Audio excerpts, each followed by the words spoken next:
शिक्षण तकनीक 15 सकारात्मक प्रतिपुष्टि देना, गिविंग पॉजिटिव फीडबैक। समान कक्षा शिक्षण में समूह कार्य में, जोड़ी में कार्य करते समय और किसी प्रोजेक्ट में कार्य करते हुए जब शिक्षक बच्चों के कार्यों का अवलोकन व प्रेक्षण करते हैं तब शिक्षक को बच्चों की कठिनाइयों और मजबूत पक्षों का पता चलता है।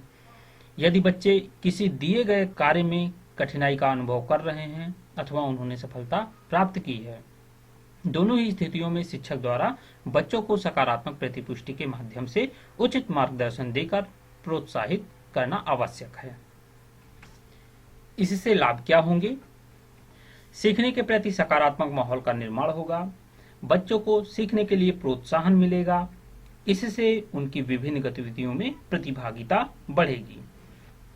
बच्चों को अपने कार्यों के प्रति शिक्षक के विचारों का पता चलेगा, उसी अनुरूप वह आगे कार्य करने को इच्छुक होंगे। बच्चों को अपने सुधार के क्षेत्रों का पता चलेगा, इससे वे उसके प्रति सचेत रहेंगे। शिक्षक व बच्चों के मध्य सकारात्मक संबंध का निर्माण होगा। इस तकनीक को निम्नांकित शिक्षण प्रक्रिया द्वारा बेहतर ढंग से समझा जा सकता है। उदाहरण 1 है, कक्षा 2 के लिए समयावधि 40 मिनट है, गणित। लर्निंग आउटकम, बच्चे हासिल का जोड़ करते हैं। आवश्यक सामग्री होगी कंकड़, इमली के बीज, माचिस की तीलियां। शिक्षण प्रक्रिया, शिक्षक बच्चों को हासिल का जोड़ सिखाने के बाद श्यामपट्ट पर 2 अभ्यास कार्य देते हैं। पहला है 2 में 3 जोड़ना, दूसरा है 35 में 36 जोड़ना। अधिकांश बच्चे इस सवाल को इस प्रकार करते हैं, 2 में 3 को जोड़ा 5 आया, ठीक है। 35 को 26 से जोड़ा तो 61 आया, मतलब 5 और 6, 11 की 1 हासिल 1, 3 2 5 1 6। कक्षा का एक छात्र राघव 1 अंक की जोड़ तो सही करता है, किंतु हासिल वाले जोड़ में दहाई अंक हासिल को दहाई वाले अंक में नहीं जोड़ा, जिससे उसका जोड़ सही नहीं है। मतलब उसने कैसे जोड़ा है दूसरे वाले को, मतलब 5 और 6 जोड़ के पूरा 11 लिख दिया है और 3 2 5 लिख दिया है। शिक्षक राघव को सकारात्मक पुष्टि देते हैं। वे कहते हैं, राघव तुम्हें जोड़ करना आ रहा है, तुमने पहला सवाल बिल्कुल सही जोड़ा है, बहुत अच्छे। बस हासिल वाले सवाल में इस प्रकार जोड़ करते हैं। यह कहते हुए शिक्षक राघव को हासिल का जोड़ करके दिखाते हैं तथा हासिल के साथ किस प्रकार कार्य करना है यह भी बताते हैं। इस प्रकार शिक्षक सतत आकलन करते रहते हैं। फिर वे पूरी कक्षा को हासिल का एक दूसरा जोड़ वाला सवाल देते हैं। 26 और 18 को जोड़ना है, 38 और 42 को जोड़ना है। इस बार राघव ने हासिल का जोड़ सही किया। इस तरह सकारात्मक प्रतिपुष्टि के साथ कक्षा आगे बढ़ती है तथा बच्चे प्रेरित होकर कार्य करते हैं। कंसोलिडेशन, शिक्षक एक बार पुनः हासिल की जोड़ को स्पष्ट करते हुए कहते हैं कि हासिल के जोड़ में इकाई का हासिल दहाई में तथा दहाई का हासिल सैकड़े में जोड़ा जाता है। शिक्षक अपने विषय में किसी पाठ्यांश या प्रकरण को पढ़ाने में सकारात्मक प्रतिपुष्टि देना तकनीक को ध्यान में रखकर योजना बनाएं। दूसरा उदाहरण है कक्षा 2 के लिए, विषय हिंदी है। लर्निंग आउटकम, बच्चे बड़ी ई की मात्रा का सही प्रयोग करते हैं। आवश्यक सामग्री बड़ी ई की मात्रा का कट आउट। शिक्षण प्रक्रिया है, शिक्षक बड़ी ई की मात्रा के प्रयोग से बच्चों को छोटे शब्द बनाना सिखा रहे हैं। कुछ वर्णों व शब्दों को शिक्षक श्यामपट्ट पर लिखते हैं और उनमें बड़ी ई की मात्रा लगाकर अर्थपूर्ण शब्द तैयार करते हैं। इसमें इमली, चमक, चमकी, बकर, बकरी। बच्चे इन शब्दों को बिना ई की मात्रा के, बड़ी ई की मात्रा के और फिर मात्रा लगाकर पढ़ते हैं तथा कॉपी में लिखते हैं। इमल, इमली, चकर, चकरी, गगर, गगरी। अब शिक्षक कुछ वर्ण श्यामपट्ट पर लिखते हैं और बच्चों को बड़ी ई की मात्रा लगाकर अर्थपूर्ण शब्द बनाने को देते हैं। मछल, कमज, छतर। बच्चे बड़ी ई की मात्रा लगाकर अर्थपूर्ण शब्द बनाने का अभ्यास करते हैं। खुशी अपनी कॉपी में लिखती है मछली कमजी छतरी। कक्षा अवलोकन में शिक्षक पाते हैं कि कक्षा की छात्रा खुशी ने सही अक्षर पर मात्रा लगाई है, किंतु उसने मात्रा के चिन्ह बड़ी ई के स्थान पर छोटी ई चिन्ह का प्रयोग किया है। शिक्षक खुशी से कहते हैं कि खुशी, तुमने सही अक्षर पर मात्रा लगाई है, बहुत अच्छा, तुम्हारे द्वारा बनाए शब्द अर्थपूर्ण हैं। बस मात्रा की चिन्ह बड़ी ई के बदले छोटी ई के बदले बड़ी ई की तरह लगा दो। इस तरह खुशी अपने शब्दों में मात्रा के चिन्ह का सही प्रयोग करती है। इस प्रकार यह कक्षा आगे बढ़ती है। सकारात्मक प्रतिपुष्टि पाने से खुशी को बड़ी ई के चिन्ह के प्रयोग की सही जानकारी हो गई तथा वह इसका सही तरीके से प्रयोग करने लगती है। कंसोलिडेशन, इस प्रकार में सकारात्मक प्रतिपुष्टि देते हुए शिक्षक एक बार पुनः बड़ी ई की मात्रा के प्रयोग से अर्थपूर्ण शब्द बनाने को स्पष्ट करता है। शिक्षक अपने विषय में किसी पाठ्यांश या प्रकरण को पढ़ाने में सकारात्मक प्रतिपुष्टि देना तकनीक को ध्यान में रखकर योजना बनाएं। शिक्षण तकनीक 16, शैक्षिक भ्रमण। शिक्षण के अंतर्गत शैक्षिक भ्रमण का सीखने की प्रक्रिया में अत्यंत महत्वपूर्ण स्थान है। शिक्षक वर्ष में 2-3 बार या सुविधा अनुसार कक्षा के बाहर, विद्यालय के बाहर किसी अन्य महत्वपूर्ण स्थान पर शैक्षिक भ्रमण के लिए बच्चों को ले जाएं। शैक्षिक भ्रमण से पूर्व शिक्षक और बच्चे मिलकर तैयारी कर लें। शिक्षक किस उद्देश्य से भ्रमण पर ले जाना चाहते हैं, इसकी पूर्व योजना रूपरेखा तैयार कर लें। निर्धारित समय से भ्रमण पर जाएं और निर्धारित समय पर लौट आएं। अभिभावकों को शैक्षिक भ्रमण की सूचना देना आवश्यक है। यदि शिक्षक ऐतिहासिक, भौगोलिक, सांस्कृतिक अथवा वैज्ञानिक महत्व के स्थलों के शैक्षिक भ्रमण की योजना बना रहे हों तो उन्हें योजना बनानी पड़ेगी कि बच्चे किन किन चीजों का अवलोकन करेंगे तथा किन किन बातों अथवा जानकारियों को अपनी पुस्तिका में अंकित करेंगे। शिक्षक भ्रमण के दौरान बच्चों के प्रश्नों का उत्तर देते हुए उनका मार्गदर्शन करेंगे। इससे लाभ क्या होंगे? स्थलीय अवलोकन से बच्चों को प्रत्यक्षता जो अनुभव प्राप्त होगा वह पुस्तकीय ज्ञान को पुष्ट करेगा। स्थलीय भ्रमण से तथ्यों की स्पष्टता होगी। बच्चे आनंद पूर्वक बिना भय, डर, संकोच के वस्तुओं का प्रत्यक्ष अनुभव करके सीखेंगे। बच्चों और शिक्षक के मध्य सहजता आएगी। भ्रमण के दौरान बच्चे एक दूसरे से सीखेंगे। अवलोकन की हुई चीजों या स्थानों के बारे में स्वयं अपनी भाषा में लिखने की दक्षता विकसित होगी। इस तकनीक को निम्नांकित शिक्षण प्रक्रिया द्वारा बेहतर ढंग से समझा जा सकता है। कक्षा 8 है विज्ञान। लर्निंग आउटकम, बच्चे मिट्टी से बने बर्तनों एवं रेशमी साड़ी के बनाने की प्रक्रिया को देख व समझ लेते हैं। आवश्यक सामग्री, गांव में ही मिट्टी के बर्तन बनाने वाले, साड़ी बुनने वाले का घर। शिक्षण प्रक्रिया, शिक्षक अपने विद्यालय के पास जिस गांव में मिट्टी के बर्तन बनाने वाले, साड़ी बुनने वाले रहते व कार्य करते हैं उनका नाम व उनके घर का पूर्व में ही पता कर लेते हैं। साथ ही उनसे बातचीत भी कर लेते हैं कि विद्यालय के बच्चे आपसे मिलना चाहते हैं तथा आपके कार्यों के बारे में जानना व समझना चाहते हैं। इस प्रकार शिक्षक उनसे बात कर भ्रमण की तिथि एवं समय निश्चित कर लेते हैं। यहाँ यह ध्यान रखना है कि एक दिन में एक ही जगह शिक्षक बच्चों को लेकर जाते हैं। शिक्षक बच्चों से भी ऐसे व्यक्तियों के बारे में जानकारी प्राप्त करते हैं ताकि यह पता चल सके कि कक्षा के किसी बच्चे के पिताजी ही यह कार्य कर रहे हों। ऐसे बच्चे अपने पिताजी से बात कर शैक्षिक भ्रमण के दिनांक व समय निर्धारण हेतु शिक्षक का सहयोग करते हैं।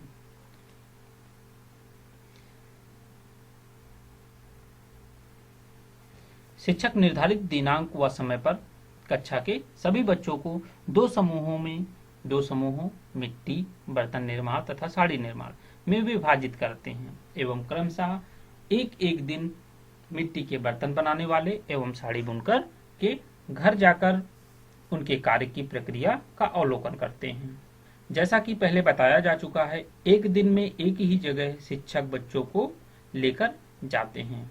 इस दौरान पहले तो मिट्टी के बर्तन बनाने वाली व साड़ी बुनने वाले क्रमशः मिट्टी के बर्तन व साड़ी निर्माण संबंधी पूरी प्रक्रिया को विस्तार में बताते व दिखाते हैं।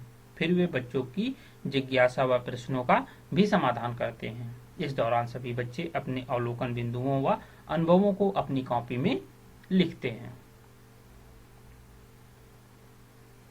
शिक्षक पूर्व में ही बच्चों को भ्रमण कार्य से संबंधित अपने अवलोकन बिंदुओं व अनुभवों को लिखने के तरीके के बारे में बता देते हैं। वे आवश्यकता अनुसार इसे लिखने में बच्चों का सहयोग भी करते हैं। इससे संबंधित एक प्रारूप नीचे दिया गया है। शैक्षिक भ्रमण संबंधी अवलोकन बिंदुओं व अनुभवों को लिखने का प्रारूप। कक्षा हो गया, दिनांक हो गया, शैक्षिक भ्रमण का स्थान अथवा पता हो गया, नाम जिनके यहाँ शैक्षिक भ्रमण के लिए गए हैं, कार्य जिसे देखने आप शैक्षिक भ्रमण पर गए हैं, आपके मुख्य अवलोकन बिंदु। आपने क्या सीखा? क्या यह भ्रमण आपके लिए लाभकारी रहा? कैसे? विस्तार से लिखें। तो ये रहा प्रारूप हमारा। बच्चे शैक्षिक भ्रमण के पश्चात अपने विद्यालय आते हैं और शिक्षक द्वारा बताए गए प्रारूप में अपने अवलोकन बिंदुओं व अनुभवों को लिखकर प्रोजेक्ट कार्य शिक्षक को दिखाते हैं तथा कक्षा में प्रस्तुत करते हैं। कंसोलिडेशन। इस प्रकार शिक्षक बच्चों को शैक्षिक भ्रमण के माध्यम से मिट्टी के बर्तन निर्माण तथा साड़ी निर्माण की प्रक्रिया से अवगत कराते हैं। साथ ही भ्रमण से प्राप्त अपने अनुभवों को लिखने तथा प्रस्तुत करने का अवसर भी प्रदान करते हैं। शिक्षक अपने विषय में किसी पाठ्यांश या प्रकरण को पढ़ाने में शैक्षिक भ्रमण तकनीक को ध्यान में रखकर योजना बनाएं। शिक्षण तकनीक 17। सरल से कठिन की ओर, सिंपल टू कॉम्प्लेक्स। प्रारंभिक कक्षाओं में सदैव सरल से कठिन की तकनीक का उपयोग करते हुए कक्षा शिक्षण करने की संस्तुति की गई है, क्योंकि जो अवधारणाएं अथवा जानकारियां बच्चों को पहले से प्राप्त हैं उन्हें वे सरल प्रतीत होती हैं। यही कारण है कि बच्चों के पूर्व ज्ञान से संबंधित बातें बच्चों को रुचिकर होती हैं और वे उन्हें बताने अथवा करने में सहज होते हैं। हमें यह ध्यान रखना चाहिए कि जो ज्ञात है वही सरल है, जो दिखाई देता है दृश्य वही सरल है, जो मूर्त है उसे समझना सरल है, जिसे छूकर अनुभव कर सकते हैं वही सरल है, जो पूर्व ज्ञान पर आधारित है वही सरल है। इस प्रकार जो शिक्षक सरल से कठिन की ओर अर्थात ज्ञात से अज्ञात की ओर के सिद्धांत को अपनाकर शिक्षण करते हैं वे सफल एवं प्रभावी होते हैं। इससे लाभ क्या होगा? बच्चे आनंद पूर्वक सीखेंगे, बच्चों में भय, संकोच एवं तनाव नहीं उत्पन्न होगा, कक्षा जीवंत होगी। इस तकनीक को निम्नांकित शिक्षण प्रक्रिया द्वारा बेहतर ढंग से समझा जा सकता है। कक्षा 4 है, विषय गणित।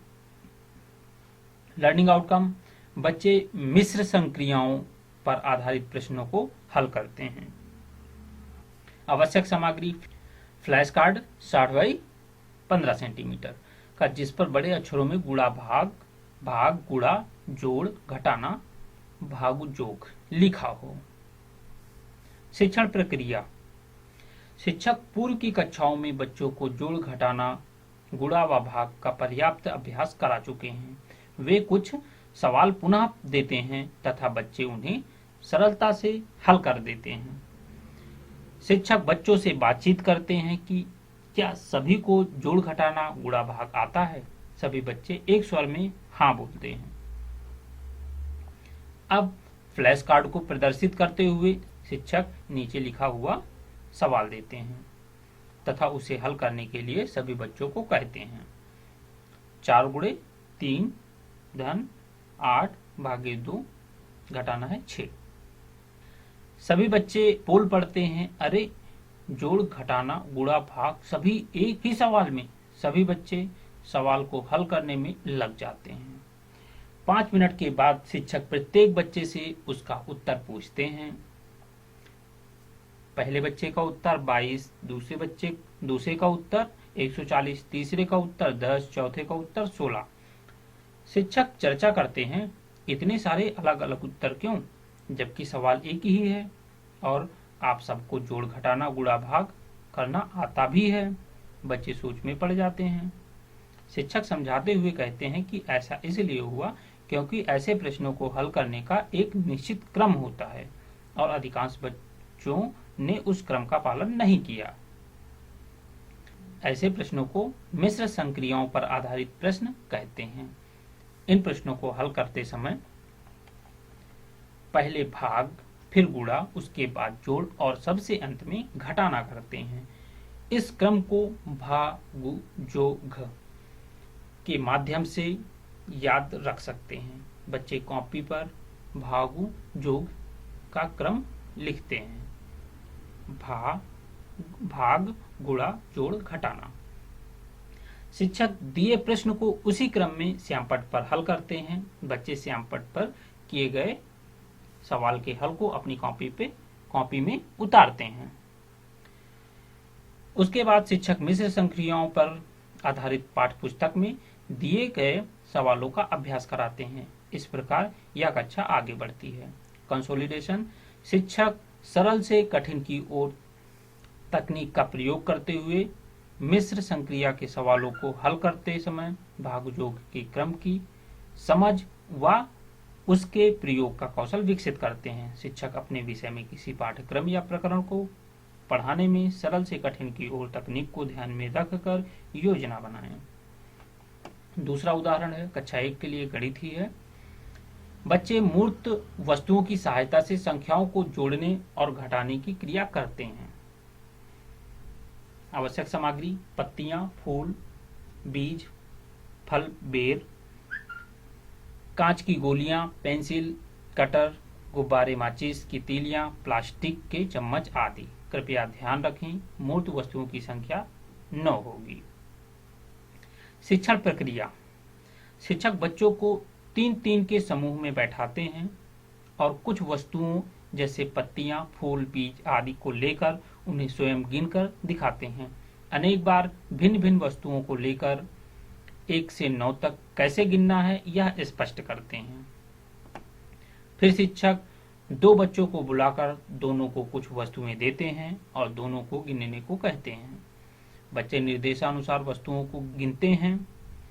यह कार्य करते हुए उन्हें काफी आनंद आता है। इस प्रकार वे सभी बच्चों को मूर्त वस्तुओं के माध्यम से 1 से 9 तक गिनने का अभ्यास करने का अवसर देते हैं। अब शिक्षक सभी बच्चों को 9-9 मूर्त वस्तुएं देकर अपने अपने समूह में उन्हें जोड़ने और घटाने का अभ्यास कराते हैं। इसे वे पहले स्वयं करके दिखाते हैं ताकि बच्चे इस बात को समझ जाएं कि इसे करना कैसे है। प्रत्येक समूह मूर्त वस्तुओं के साथ जोड़ने व घटाने की क्रिया करते हैं। शिक्षक बच्चों को अपने समूह में जोड़ अथवा घटाना करते समय देखते हैं तथा यह सतत आकलन करते हैं कि कौन सही ढंग से कर रहा है, किसे सहयोग की आवश्यकता है आदि। आवश्यकता पड़ने पर शिक्षक संबंधित समूह या बच्चों की मदद भी करते हैं। शिक्षक अब प्रत्येक समूह को कुछ विशिष्ट निर्देश देते हैं तथा उसी अनुरूप बच्चे जोड़ घटाने की क्रिया करते हैं, जैसे 4 में 3 जोड़ो, 9 में 5 घटाओ आदि। कंसोलिडेशन। इस तरह मूर्त वस्तुओं के साथ गिनने, जोड़ने व घटाने की संक्रियाओं को करते हुए कक्षा आगे बढ़ती है। इस पूरी प्रक्रिया में बच्चे काफी उत्साहित होकर कार्य करते हैं। शिक्षक अपने विषय में किसी पाठ्यक्रम या प्रकरण को पढ़ाने में सरल से कठिन की ओर तकनीक को ध्यान में रखकर योजना बनाएं। प्रोजेक्ट कार्य। प्रोजेक्ट कार्य एक प्रकार की समयबद्ध सुनियोजित प्रक्रिया है जिसमें बच्चे किसी कार्य अथवा समस्या पर गहन विचार करते हैं। यह प्रक्रिया एकल अथवा सामूहिक होती है। इसके अंतर्गत बच्चे खोज विधि द्वारा स्वयं कुछ करके किसी प्रकरण को सीखते हैं अथवा समस्या का समाधान खोजते हैं। प्रोजेक्ट कार्य प्रमुख रूप से एक खुला क्रियाकलाप है और यह विषय के लर्निंग आउटकम की प्रकृति पर निर्भर करता है। कार्य के चयन में बच्चे उन परिस्थितियों की पहचान करते हैं जो उनकी समस्या से संबंधित हैं। पुस्तकालयों, प्रयोगशालाओं, पत्रिकाओं, परिचर्चाओं, शिक्षा यात्राओं, शैक्षिक भ्रमण, समाचार तथा इलेक्ट्रॉनिक मीडिया, इंटरनेट आदि के उपयोग द्वारा सूचनाएं एकत्रित करके प्रोजेक्ट कार्य को निर्धारित किया जा सकता है। बच्चों को अपनी योग्यता, उत्साह व रुचि के अनुसार प्रोजेक्ट का चयन करने हेतु अवसर उपलब्ध कराए जाएं। प्रोजेक्ट कार्य बच्चों के स्तर तथा रुचि को ध्यान में रखकर चयनित किए जाने चाहिए। इससे लाभ क्या होगा? बच्चे स्वयं खोज करके सीखेंगे। बच्चों में सृजनात्मक क्षमता व जिज्ञासा को बढ़ावा देने के अवसर प्राप्त होंगे। बच्चे अपने दिन प्रतिदिन की समस्याओं के प्रति जागरूक होंगे। बच्चों में प्रेक्षण, तर्क शक्ति, व्याख्या, निष्कर्ष और प्रतिवेदन जैसे कौशलों का विकास होगा। इस तकनीक को निम्नांकित शिक्षण प्रक्रिया द्वारा बेहतर ढंग से समझा जा सकता है। कक्षा 8 के लिए है सामाजिक अध्ययन। बच्चे पर्यावरण में जैव अपशिष्ट तथा अजैव अपशिष्ट पदार्थों की पहचान कर लेते हैं। आवश्यक सामग्री बगीचा, रसोई घर, बाजार, गौशाला इत्यादि से उपलब्ध अपशिष्ट पदार्थों के नमूने, स्प्रिंग तुला, एक जोड़ा दस्ताने, प्लास्टिक की 2 थैलियां 10 इंच 6 इंच तथा नायलॉन धागा। शिक्षण प्रक्रिया। शिक्षक बच्चों को बताते हैं कि जो पदार्थ मिट्टी के अंदर रखने पर सूक्ष्म जीवाणुओं द्वारा अपघटित हो जाते हैं जैव अपघटन पदार्थ कहलाते हैं, जैसे पत्ती, सब्जियां, फल इत्यादि। जबकि जो पदार्थ मिट्टी के अंदर रखने पर जीवाणुओं द्वारा अपघटित नहीं होते हैं उन्हें अजैव अपघटनीय पदार्थ कहते हैं। शिक्षक बच्चों के 3-4 समूह बनाते हैं। प्रत्येक समूह को इस विषय पर प्रोजेक्ट कार्य करना है। शिक्षक प्रत्येक समूह को जैव अपशिष्ट तथा अजैव अपशिष्ट पदार्थों की पहचान हेतु निम्नलिखित प्रोजेक्ट कार्य करने हेतु प्रोत्साहित करते हैं। बच्चे अपने आसपास अथवा परिवेश से अपने हाथों में दस्ताने पहनकर साग सब्जियों, घास फूस, पत्ती, कागज, शीशे के टुकड़ों, गाय का गोबर, कपड़े के टुकड़े, बचा हुआ भोजन, टहनियां, छाल, प्लास्टिक अपशिष्ट, फलों के छिलके, सिगरेट के टुकड़े, रबर व प्लास्टिक की ट्यूब, चीनी मिट्टी के छोटे छोटे टुकड़े, डीडीटी पाउडर इत्यादि को एकत्रित करते हैं। प्रत्येक परिवेशीय पदार्थ जो जंतु व पादप स्रोतों से बने हैं उनमें से प्रत्येक की अल्प मात्रा नमूने के रूप में अलग अलग रखते हैं। इन नमूनों को प्लास्टिक की थैली में रखते हैं।